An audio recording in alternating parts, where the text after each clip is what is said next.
지식의 기초라는 책을 오늘 살펴보도록 하겠습니다. 계몽주의 대 낭만주의, 트랜스 휴머니즘과 포스트 휴머니즘, 그 다음에 빅데이터와 틱데이터, 두꺼운 데이터, 이런 흐름들을 거칠게 구분하자면 일자와 다자의 싸움으로 볼 수가 있겠습니다.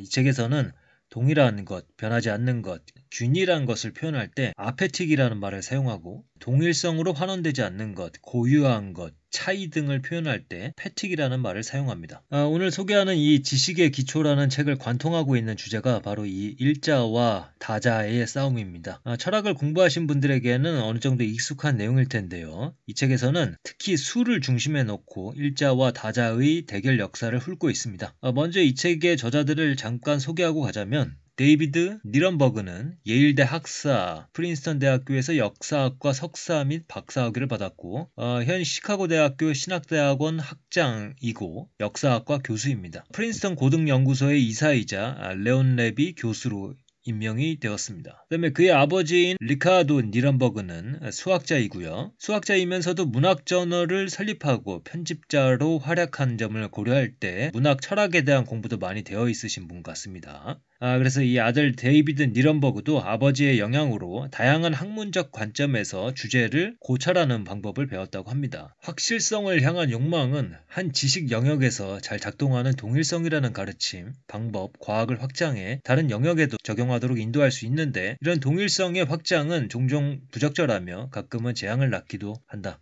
그래서 과학에서 동일성을 찾던 방법을 인간 개개인에게 적용할 때 문제가 발생할 수 있는 것처럼, 종교 영역에서 동일성을 찾던 습관을 공적인 사회생활에 적용했을 때 재앙이 발생하기도 합니다. 수천 년 동안 우리 인간은 세상을 생각하는 규칙들을 개발했다. 이 생각의 규칙에는 앞서 소개한 동일성 원리, 비모순율, 충족 이유율과 앞으로 소개할 다른 규칙들이 있다. 이 엄격한 원칙들이 세상에 대한 특정한 지식을 발견하는 데 감탄을 자아낼 만큼 성공적이었음은 증명됐다. 그러나 이 이성의 공리들이 우리 내면과 윤리에도 적용 범위를 더 넓혀서 우리 자신의 감정과 생각에도 적용될 수 있을까? 그리고 갑자기 예고도 없이 아무 이유도 없이 기쁨이 존재한다. 뉴턴이 그랬던가요?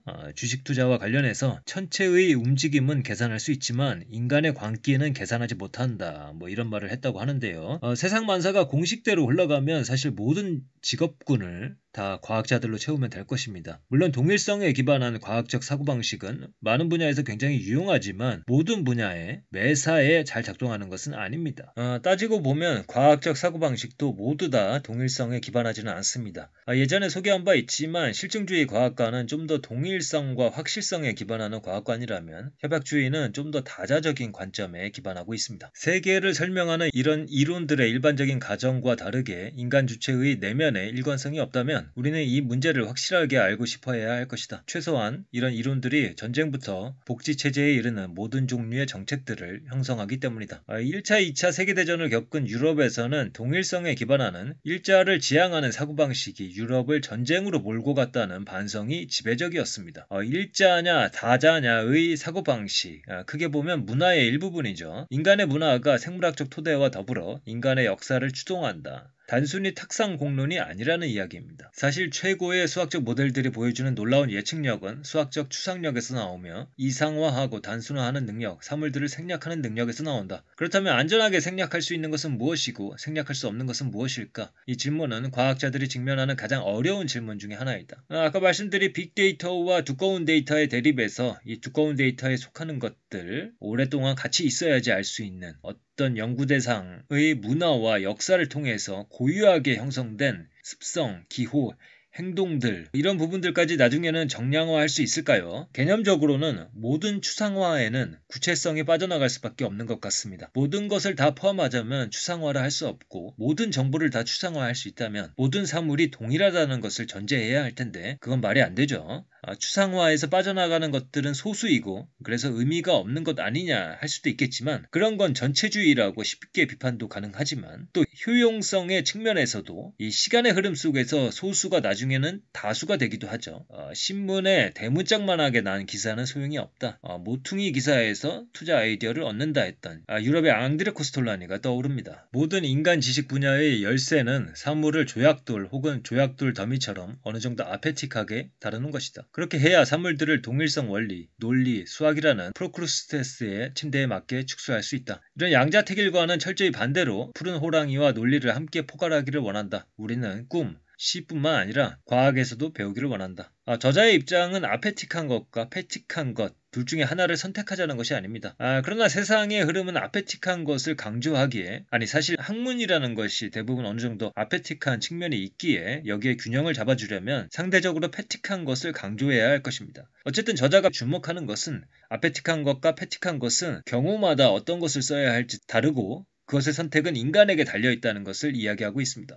이 책에서 저자가 하고 싶은 이야기가 결국은 이거라고 생각이 됩니다. 우리가 받아들여야 할 유일한 방법은 우리 자신과 세계에 대해 무언가를 알려고 할 때 우리 선택을 의식하는 것이다. 그리고 이 선택들이 규칙에 의해 강요된 것이 아니라 우리가 던지는 질문을 만드는 관점과 분야, 연구 주제에 달려있음을 인식해야 한다. 지금 우리가 누구이고 앞으로 어떤 존재가 되고 싶은지 또 무엇을 알고 싶어 하는지에 따라 그 선택이 정해진다는 걸 인식해야 한다. 모든 질문과 상황에서 올바른 선택을 명령할 수 있는 불변의 규칙이나 불변의 법칙은 존재하지 않는다. 선택은 우리가 한다. 그 선택의 이면에는 종종 자유라고 부르던 것이 놓여있다. 오쏘도 그냥 생각의 도구들이라고 생각하거든요. 필요할 때 가위를 쓰던 부엌칼을 쓰던 사용자가 상황에 맞게 꺼내서 쓸 일이라고 생각을 합니다. 조금 이해가 안 갈 수도 있는데 다음의 구절을 보시면 어느 정도 이해가 가실 겁니다. 당신이 침대에서 잠을 잘 때 땅의 관점에서 보면 당신의 위치는 상대적으로 아페틱하다. 그러니까 고정되어 있다는 거죠. 8시간 동안 어느 정도 같은 자리에서 잠을 잔다. 그러나 태양에서 본다면 당신은 계속 다른 곳에서 나타난다. 그러니까 패틱한 부분이 있다는 거죠. 이 모든 규칙들은 아페틱한 세계에서 조약돌과 비슷한 물체에게는 잘 적용되지만 양자 수준에서는 가끔 실패할 수도 있다. 그래서 양자 수준으로 가면 이 아페틱한 균일한 세계가 아니라 불확정성, 그 다음에 확률이 지배하는 패틱한 세계가 열리기도 한다. 16세기 위대한 법률가이자 오스만 제국의 최고 법관이 셰흐 알-이슬람 에부슈드는 이슬람교 안에서 수피 신비주의의 위치에 대한 질문을 받았을 때 이렇게 말했다. 신의 진리라는 지식은 끝없는 바다다. 샤리아는 해변이다. 우리는 해변에 있는 사람들이다. 위대한 수피 스승들은 그 무한한 바다로 뛰어드는 잠수부들이다. 우리는 그들과 논쟁하지 않는다. 에부슈드의 말은 우리의 요점 전반을 강력하면서도 설득력 있게 표현한 발언이며 인식론적 겸손을 담은 놀라운 발언이다. 우리가 살기 위해 어떤 법률을 선택하든 그 범위에 대한 겸손은 인류 보존의 전제 조건이다. 그래서 이제 동일성과 추상적인 도구들에 기반한 학문들이 해변에 서 있습니다. 차이에 기반한 다자를 지향하는 학문들이 얕은 물에서 까불어댑니다. 그래도 영원성, 무한, 덧없음 앞에서 인간은 무력한 것 같습니다. 효율적으로 도구들을 써가면서 인생의 사소한 문제들을 해결해 갈 뿐 인간이라는 껍질을 쓰고 있는 한 그 껍질이 갖고 있는 인식론적 한계는 어쩔 수 없는 듯 합니다. 어쨌든 이 부분은 책의 전체적인 주제라기보다는 이 어떤 도구를 쓰던 우리 인간의 지식은 한계가 있다. 그런 측면에서 이제 잠깐 소개를 드린 구절이고요. 그 다음에 수학에서는 구성주의와 직관주의, 그 다음에 논리주의와 형식주의의 대립이 있었다는 내용이 있고요. 그 다음에 인과율을 지지하는 아인슈타인과 비인과율을 지지하는 막스 보른의 대립이 있었습니다. 아인슈타인 관련된 구절만 읽어보면 당시 아인슈타인은 막스 플랑크처럼 인과율을 강력하게 지지했다. 신은 우주를 놓고 주사위 놀이를 하지 않는다라는 말은 아인슈타인의 명언 가운데 하나가 됐다. 반면 막스 보른은 이미 비인과율로 입장을 바꾸었고 베르너 하이젠베르크 및 다른 학자들과 함께 양자역학의 통계적 기초를 앞장서서 옹호했다. 그 다음에 수학 물리학뿐만 아니라 철학에서도 동일한 대립이 있었습니다.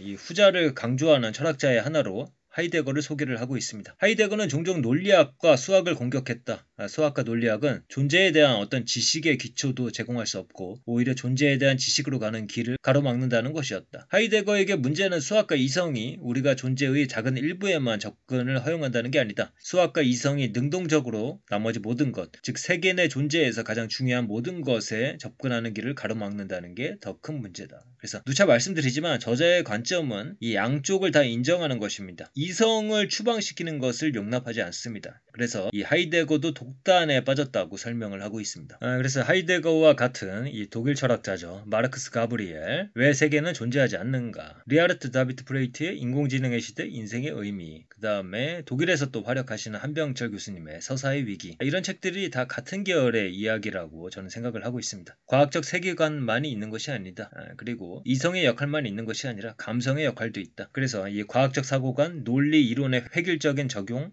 피상적인 정량화 등에 저항하는 책들이라고 저는 분류를 하고 있습니다. 그래서 이런 구도로 보자면 기독교의 성부 하나님은 완전하고 영원토록 동일하다고 이야기를 합니다. 영원토록 동일하다. 그래서 아페틱합니다. 반면에 아기 예수의 탄생은 신이 역사에 개입했다는 이야기, 마국간에서 태어나고 골고다 언덕에서 십자가에 매달리기까지의 여정은 동일하다거나 균일하다거나 완벽한 균형이라는 것이 아니고 어떤 고유한 사건입니다. 그래서 이 패틱한 측면이 있다. 이런 식으로 한번 적용해서 생각을 해보고요. 그런데 우리가 패틱하다는 것, 독자적인 것이 있다, 차이가 있다고 할 때 왠지 아패틱한 것, 과학적인 것, 수학적인 것들이 아직 설명을 못할 뿐이지 시간이 지나면 이 아패틱한 것들이 점령할 것이라는 막연한 생각을 갖고 있습니다. 그러나 이 우주의 기원에 패틱한 것들이 있었다고 하면 패틱한 것들이 근원적으로 사라지지 않는 것, 고유한 자리를 차지할 수밖에 없구나라는 생각이 들기도 하는데요. 이런 구절을 읽으면서 그런 생각을 했습니다. 아페 이론이 완전한 동일성과 대칭 상태에 있다면 모든 유한한 존재들을 여기에서 분리해줄 동기, 즉 충족 이유가 존재할 수 없기 때문이다. 왜 거기에 무가 아닌 어떤 것이 존재할까? 우리 시대 물리학자들은 이 문제를 다룰 때 종종 어떤 필수적 비대칭, 즉 동일성의 결여를 초기 우주에 놓는다. 어쩌면 2500년이 지난 후 위대한 시인 오든이 말했듯이 모든 우연, 모든 사랑, 모든 논리,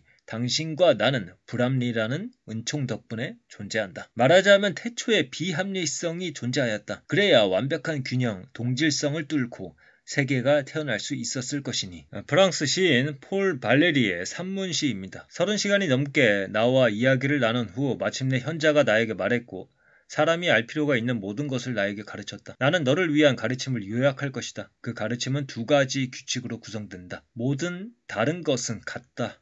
모든 같은 것은 다르다. 너의 정신 안에서 이 두 가지 원리 사이를 오가라. 그러면 너는 우선 이 두 원리가 모순되지 않음을 알게 될 것이다. 그 다음에 생각은 오직 하나의 원리만 형성할 수 있고 하나의 원리에서 다른 원리로만 바뀔 수 있다. 첫 번째 원리가 필요한 시간이 있고 두 번째 원리가 필요한 시간이 있으며 첫 번째 원리를 생각하는 사람이 있고 두 번째 원리를 생각하는 사람이 있다. 이것이 전부다. 그 다음에 플라톤이 전하는 소크라테스의 말입니다. 만약 어떤 사람이 다수를 포괄하는 하나를 식별하는 능력을 타고난 듯 보인다면 나는 그가 마치 신인 것처럼 그의 길을 바로 뒤따라갈 거라네. 그 다음에 릴케의 시 한 구절입니다. 그리고 지상의 것들이 그대를 잊으면 고요한 땅에게 말하라. 나는 흐른다고. 빠르게 흘러가는 물에게 말하라. 나는 존재한다고. 차이에 따른 분리와 동일성에 따른 통합, 이 선택은 모든 지식의 기초일 뿐만 아니라 그만큼 어려워서 이 선택을 올바르게 할 줄 아는 사람은 신과 닮았다고 불릴 가치가 있다는 뜻이다. 끝없이 변화하는 우주를 느끼면서도 영원하고 변하지 않는 기초를 찾는 작업, 불가능해 보이는 이 과제가 그 후 미래의 철학, 과학, 종교적 탐구의 성배가 됐다. 니코마코스 윤리학 앞부분에서 아리스토텔레스는 이렇게 말한다. 서로 다른 다양한 예술과 과학이 있고 그들의 목표 또한 다양하듯이 그들은 다른 방법론을 요구한다. 예를 들어 정치학에서 사람들은 단지 대략적인 윤곽만 이야기할 수 있는데 최소한 사람들은 같은 물건에 언제나 같은 방식으로 반응하지 않기 때문이다. 각 분야에서 주제의 본성이 허락하는 정도의 정확성만 찾는 것이 교육받은 사람의 특징이다. 수학자들의 개연적 추론을 수용하고 수사학자들에게 실증적 증명을 요구하는 것은 둘 다 똑같이 명백히 어리석은 일이다. 그래서 현대에 썼다고 해도 어색함이 없는 이야기들 이다라고 생각이 됩니다. 아페틱한 것과 패틱한 것을 시의적절하게 자유자재로 사용하는 사람을 소크라테스는 신을 닮은 사람이라고 했지만 아리스토텔레스는 교육받은 사람이라고 이야기를 합니다. 우리는 물리학조차도 우주를 엄격한 동일성 공리에 종속시킬 수 없음을 보았다. 그런데 양자적 현상들로 보았을 때 물리학조차도 아페틱할 수 없음을 알 수가 있는데 아페틱한 물리학적 전제의 기초에서 경제학이나 금융이론을 전개시킨단 말이죠.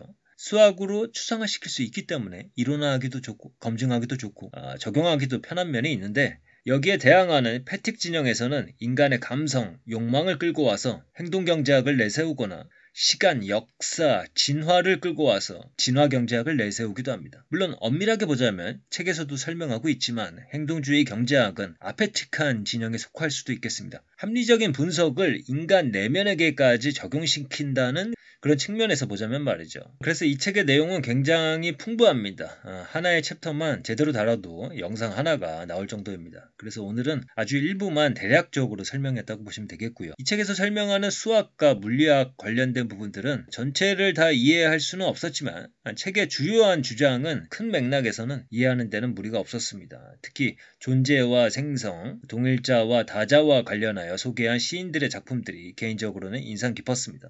아무튼 한 줄 평은 좋았다 입니다. 제가 소개한 부분은 이 책의 극히 일부분이고요. 또 취향이 잘 맞으시면은 직접 읽으시면 굉장히 풍부한 내용들 속에서 기쁨을 누리실 수도 있을 것 같습니다. 그러면 오늘은 이것으로 마치도록 하겠습니다. 감사합니다.